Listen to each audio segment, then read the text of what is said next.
আমি আমার বয়স্ক বন্ধুদের একটা অনুরোধ করছি, আপনারা আপনাদের সন্তানদের সেইভাবে শিক্ষায় শিক্ষিত করুন যারা তাদের স্বামী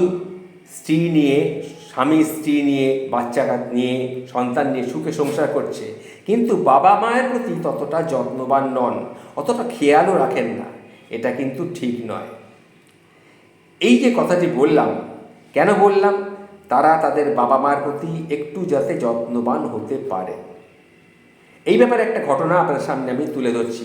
আমি কিন্তু প্রতিটি বক্তব্য, প্রতিটি পোস্টের সঙ্গে একটি করে ঘটনার উল্লেখ করি। কেন না, যে কোনো ঘটনা দিয়ে কাউকে সেই কথাটি বললে তার মনের মধ্যে যাতে গেঁথে যেতে পারে, সেই জন্য ঘটনাটি বললে কি হয়, ঘটনাটির সঙ্গে আমি আমার মনের কথাটা আপনাদের সামনে তুলে ধরতে পারি।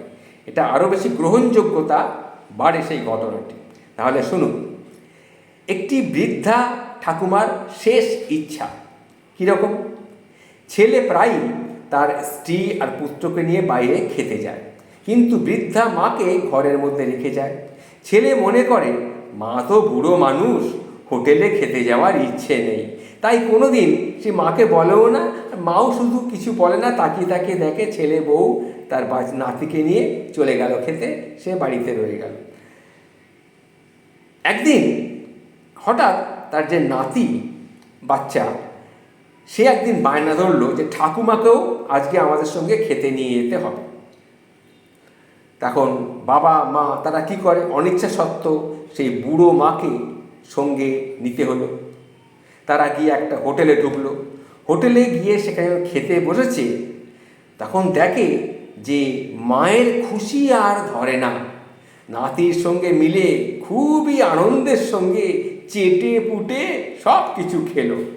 ছেলে ফাঁকে একবার জিজ্ঞেস করলো, হ্যাঁ রে খোকা, একবার হোটেলে খেলে কত টাকা বিল হয় রে, কত টাকা বিল আসে?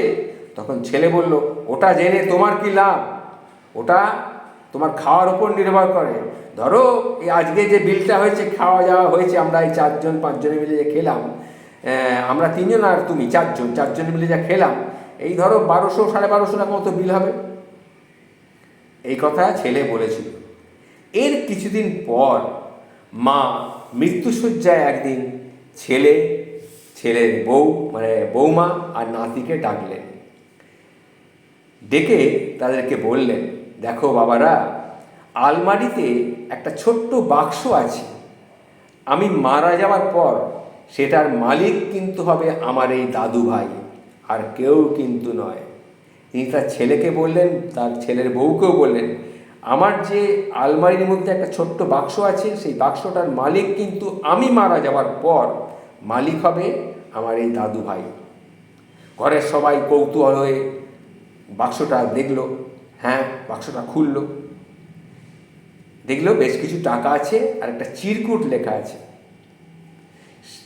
এইটা ঘটনা বলছি যে মৃত্যু হয়ে যাওয়ার পর বাক্সটা খুলেছিল, তার আগে নয়। কিন্তু দেখলো তার মধ্যে লেখা আছে চিরকুটটায়, দাদু ভাই, তুমি যখন এটা পড়বে তখন আমি তোমাদের ধরা ছোঁয়ার বাইরে, আমি তখন তোমাদের মধ্যে আর থাকবো না।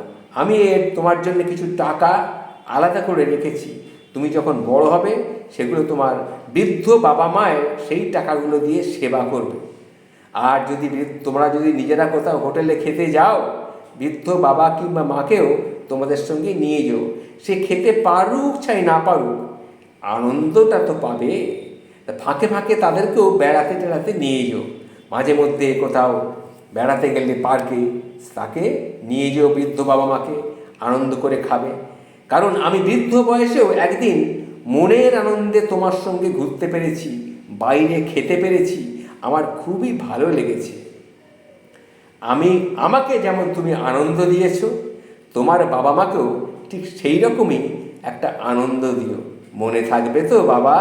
দাদুভাই, কথাটা মনে রেখো। এই যে ঘটনাটি আমি আপনাদের সামনে তুলে ধরলাম, এর থেকে কি বুঝলাম, এটা আমি কি বলতে চেয়েছি, প্রথমেই শুরু করেছি।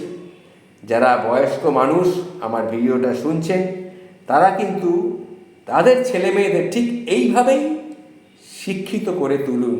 বৃদ্ধ বাবা মাকে যেন বৃদ্ধ বয়সে একটু তারা যত্ন আত্তি করেন, বৃদ্ধাশ্রমে না পাঠান, এই সামান্য কাজটুকু যদি করেন, আপনার ওপরওয়ালা, বাবা মা তো আপনাকে আশীর্বাদ করবেনই, ওপরওয়ালা মানে ভগবান বা ঈশ্বর বা আল্লাহ, তিনিও আপনাকে আশীর্বাদ করবেন।